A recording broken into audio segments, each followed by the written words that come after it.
lo prenden y el monóxido entra a su vehículo, ¿no? Y ustedes comienzan a respirar monóxido, ¿sí? Cuando respiran monóxido, le llaman la muerte dulce, porque se quedan dormiditos y ahí nomás quedan como pajaritos, ¿ya?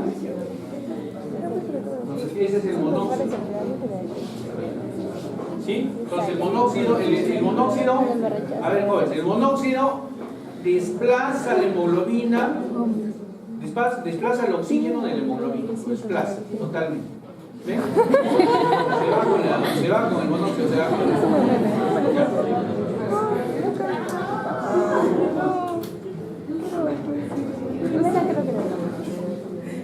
Y el efecto Bohr. El efecto Bohr es el desplazamiento, es lo que les decía, la disociación, el desplazamiento de la curva hacia la derecha, ¿no es cierto? Un aumento del CO2, es decir, una acidosis, promueve que el oxígeno sea entregado con mayor facilidad a la hemoglobina, ¿ya? A los tejidos, ¿sí? Entonces hay más entrega y se satura y disminuye la saturación en la sangre venosa. Ese es el efecto Bohr. ¿Qué quiere decir? Que aumenta el CO2, ¿no? Es decir, hay una acidosis, entonces el oxígeno es entregado con mayor facilidad a los tejidos porque los tejidos necesitan más oxígeno, ¿ya? Generalmente en la sepsis. Ese es el efecto Bohr. Entonces mueve la curva de la disociación de hemoglobina hacia la derecha, que ahí habíamos visto eran 4 factores, los mueven hacia la derecha. Efecto Bohr. Entonces el efecto Bohr, dice, también está en relación al tamaño, al peso y tamaño, ¿ya? Y eso quiere decir que, por ejemplo, más fácil entrega oxígeno en un ratón que un elefante. Es lo que pone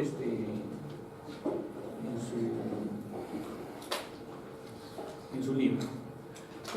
Hay una diferencia, tiene que haber por lo menos una diferencia de 1 milímetro de mercurio entre la sangre arterial y la célula para que pase el oxígeno del lugar de la arteria hacia la célula. Por lo menos 1 milímetro de mercurio de diferencia, ¿ya?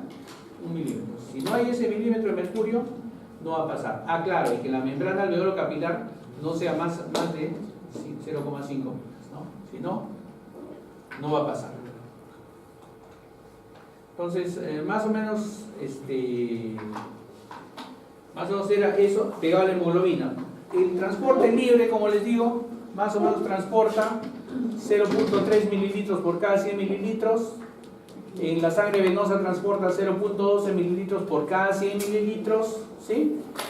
Y vamos disminuyendo la saturación y presión en la sangre venosa durante el ejercicio, ¿no? Igual, también consumo el oxígeno libre en el plasma. Pero como ven, es ínfimo el oxígeno libre en el plasma. ¿Cuándo nos preocupamos de ese oxígeno libre en el plasma? Cuando aumenta la presión atmosférica. ¿Cuándo aumenta la presión atmosférica? Cuando me meto debajo del mar.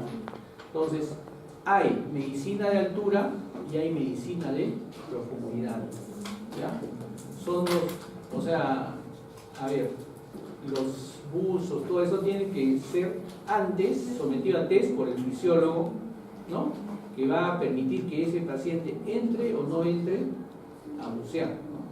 No es como cuando se van ustedes al Caribe, se van a Riviera Maya, a Cancún y los meten a bucear a la mala, ¿no? Entonces, muchos tienen problemas cardíacos, no oxigenan bien y los meten a eso y suprimen eso que he visto que hacen. ¿Ya? O sea, todos tienen que tener antes un certificado que está en buenas condiciones de salud antes de hacer eso. Bueno, y el CO2, para terminar, el CO2 en la sangre. ¿Cómo se transporta? El CO2 es recontradifusible, ¿no es cierto? Recontradifusible. El CO2 se transporta de diferente manera, ¿no? ¿Tiene afinidad a la hemoglobina? Sí. Entonces 20% de nuestro CO2 se pega en la hemoglobina y forma nuestra carbamino-hemoglobina, ¿ya? Entonces hemos visto, ¿no? Methemoglobina, el fierro se vuelve férreo, no transporta oxígeno. El CO2 se une a la hemoglobina y hace carbamino-hemoglobina, no transporta oxígeno, ¿ya? Entonces, 70% más bien es transportado en forma de bicarbonato por la sangre. ¿Ya? Y esto lo vamos a ver ahorita con. Y 10% el CO es transportado en la sangre, libre, disuelto en el plasma sanguíneo. Cuando yo saco una presión de gases, hincho la arteria y pongo en mi máquina, saco presión de oxígeno. ¿Sí? Saco presión de oxígeno. Y también puedo sacar presión de CO2. Averiguo esto. ¿Ya? Presión de CO2. Y también saco bicarbonato. Y entonces también averiguo esta parte. ¿Ya? Del CO2. Entonces, solo sacando una punzadita y lo averiguo. Ahora, para que aprendan a punzar la arteria, sí se demora más bien, porque los internos, pobrecitos, los pacientes, los andan agujereando ahí como así. ¿No? Entonces, nuevamente lo mismo, 60-70% como bicarbonato, 20% como pegado a la hemoglobina, como carbamida de hemoglobina, y 10% disuelto en el plasma, ¿sí? Entonces, el CO2 disuelto tiene un papel más importante en su transporte que el transporte del oxígeno, que solamente el 0.3 mililitros viaja disuelto en la sangre, ¿no es cierto? Entonces, ¿qué es lo que sucede acá? En mi glóbulo rojo, bueno, forma mi carbamida hemoglobina y también tengo CO2, ¿sí? Este CO2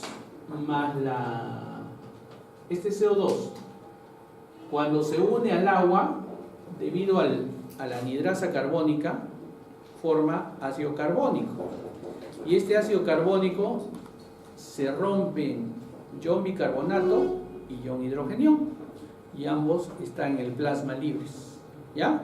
Entonces, como están libres en el plasma, viajan en el plasma hasta que llegan al capilar pulmonar.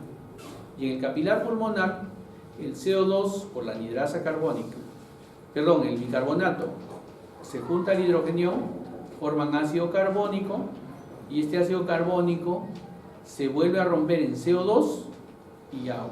El agua sigue en el plasma y el CO2 se va por el alveolo. ¿Ya?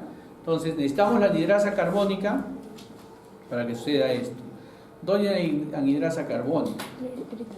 Anhidrasa carbónica hay justamente en los glóbulos rojos, hay anhidrasa carbónica a nivel salival, ¿sí? Y hay anhidrasa carbónica a nivel renal. Todo eso es importante. Ya, entonces, así se transporta el CO2 en forma de bicarbonato. Y lo podemos dosar con un pinchazo en la arteria. Entonces, la anhidrasa carbónica es el factor importantísimo para formar bicarbonato y formar hidrogeniones, para unir el CO2 con el agua y formar ácido carbónico y formar bicarbonato con hidrogeniones. Esta anhidrasa carbónica es importantísima para el mantenimiento de nuestro pH. Recuerden que nuestro pH es el logaritmo de la concentración de iones hidrogeniones. ¿Y quién ayuda a la formación de iones hidrogeniones? La anhidrasa carbónica. ¿Ya? Entonces, a ver, aquí está. Lo mismo, ¿no es cierto? Lo mismo, el CO2 más el agua. Y después el CO2 es liberado al capilar. No, falta una cosa.